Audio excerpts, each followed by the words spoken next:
Kama mnavyoona watu wameshachafukwa. Jamani, tarehe 7 tunakomboa taifa. Tarehe 7 tunakomboa taifa. Watu washachafukwa huko mpaka sasa vibango tu. Na mtazamaji wangu, natumai mzima na buheri wa afya popote pale ulipo. Kwa mara nyingine karibu tena katika YouTube channel yetu.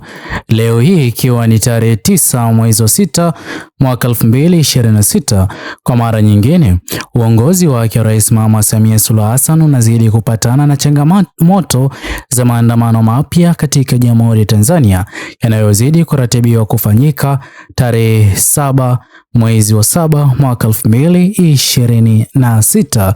Ila mtazamaji wangu, kabla niweze kukufahamisha zaidi, kwanza kabisa, iwapo ni mara ya kwanza kupatana na video zetu, itaweza kuwa ni jambo muhimu uweze kuelekea katika ukurasa rasmi wetu wa YouTube, uweze kubonyeza maneno yaliyoandikwa subscribe chini ya video hii.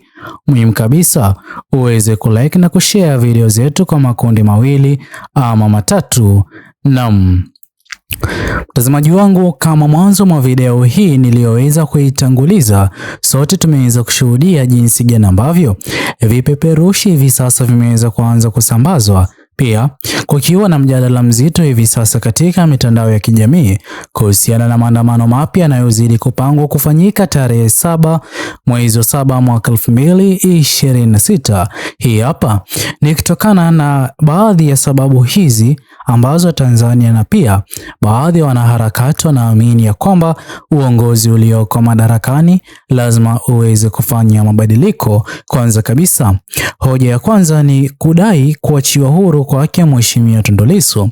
Sote tunafahamu kwamba hivi sasa Mheshimiwa Tundu Lissu yupo gerezani kuendelea kukabidhiwa na kesi ya uhaini, yote ikiendelea kubainika kwamba uliweza kuwa ni mchongo wa viongozi wakuu wa CCM ili kumzuia Mheshimiwa Lissu kuwania nafasi ya kiti cha urais katika uchaguzi wa mwaka 2025. Pia kwake Mheshimiwa Lissu kushindwa kufanikisha baadhi ya mabadiliko aliyokuwa amezidi kuyapendekeza ataweza kuyafanya iwapo ataweza kupewa nafasi ya kuongoza Jamhuri ya Tanzania. Sawia manifesto yake Mheshimiwa Tundu Lissu, kwa kuwa yaliweza kuvutia idadi kubwa ya vijana Gen Z, jambo ambalo liliweza kuweka hofu kubwa kwake Rais Mama Samia Suluhu Hassan na viongozi wakuu wa CCM, jambo ambalo liliweza kusababisha chama Chadema kuzuiwa kisiasa, pia Mheshimiwa Tundu Lissu kukamatwa na kuwekwa gerezani. Vile hoja ya pili inayozidi kuzungumziwa na inayozidi kuaminika itachangia maandamano ya Sabasaba, kudaiwa kwa mabadiliko ya kisiasa na uwajibikaji zaidi kwa viongozi walioko serikalini, kwani kile kinachozidi kuendelea hivi sasa katika Jamhuri ya Tanzania, gharama kubwa ya maisha kweli inazidi kuathiri mwananchi wa kawaida katika Jamhuri ya Tanzania, tofauti kabisa na kiongozi wa ngazi za juu anayezidi kuwa katika serikali ya CCM. Hilo nalo lazima liweze kufanyiwa marekebisho. Pia mtazamaji wangu, kuna kushinikiza kupatikana kwa katiba mpya, jambo ambalo limeweza kuzungumzwa kwa muda hivi sasa.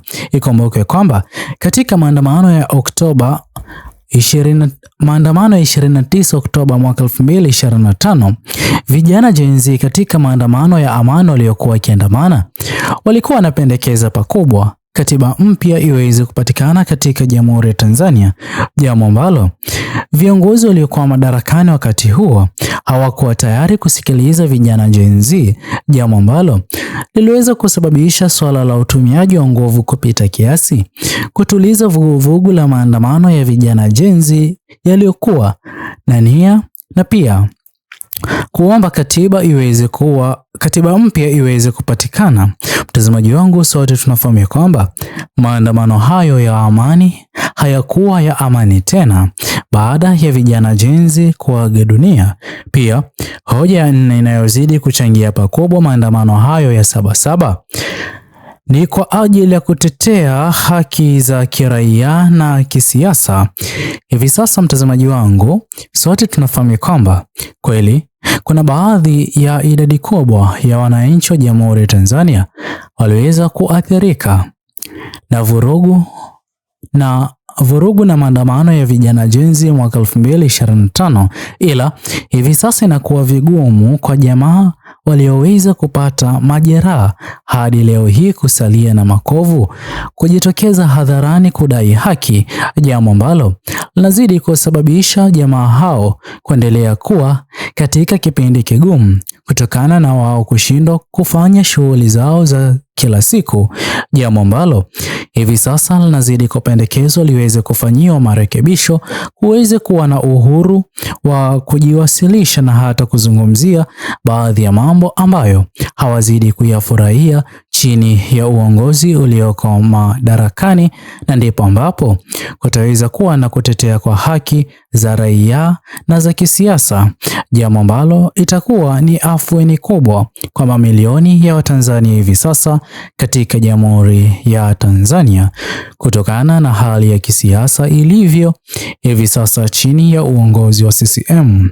Pia mtazamaji wangu, kuna hoja ya 5, kuna kutoa nafasi kwa wananchi kueleza malalamiko yao kuhusiana na uongozi pamoja na utawala ulioko madarakani, jambo ambalo halitaweza kusababisha viongozi walioko madarakani kuzembea, bali wataweza kuwajibika kufanikisha baadhi ya ahadi walizoweza kuziahidi katika uchaguzi ulioweza kupita. Pia Jamhuri ya Tanzania itaweza kusonga mbele iwapo viongozi wataweza kusikiliza baadhi ya mambo yanayozidi kupendekezwa na raia, kwani raia hawa ndio wenye nchi. Hivyo basi itakuwa ni vyema uongozi ulioko madarakani uweze kusikiliza wenye nchi ni kipi ambacho wangependa kiweze kufanyiwa marekebisho ama kiweze kufanywa, ndipo ambapo baadhi ya mambo yanayozidi kulemaa yaweze kuwa katika mfumo sahihi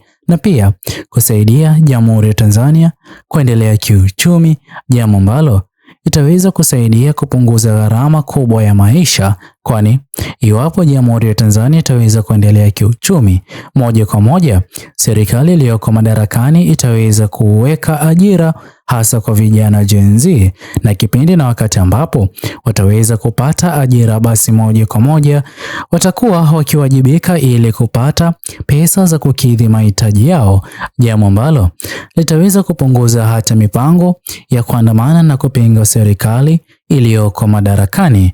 Vile vile mtazamaji wangu, kwa kutumia tarehe ya Sabasaba, tarehe ya Sabasaba katika Jamhuri ya Tanzania ni tarehe ambayo ipo na uzito mkubwa, hivyo basi haijaweza kuchukuliwa kwa mzaha, bali ni jambo ambalo hata viongozi walioko madarakani ni vyema kusikiliza kile kinachozidi kuzungumzwa na kupendekezwa hivi sasa na mamilioni ya Watanzania. Je, mtazamaji wangu, mtazamo wako ni upi kutokana na pendekezo jipya la maandamano yanayozidi kupangwa kufanywa tarehe 7 mwezi wa 7 mwaka 2026?